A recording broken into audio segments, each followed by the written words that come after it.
Hello guys! In today's video, I'll be showing you how you can change your name on Facebook. So without further ado, let's begin. To start, open your Facebook app and then log into your account. After that, go to menu page. From the menu page, just tap on Settings and Privacy. Now from Settings and Privacy, just tap on Settings. Now right here on settings, you can see account center. Just tap on that. And then tap on profile.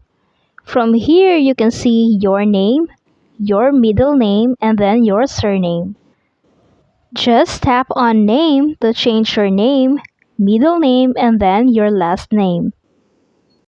And also, you have to remember that if you change your name, you are not be able to change it for 60 days. And that's it. I hope this video helped you out. Thank you for watching. Don't forget to like and subscribe.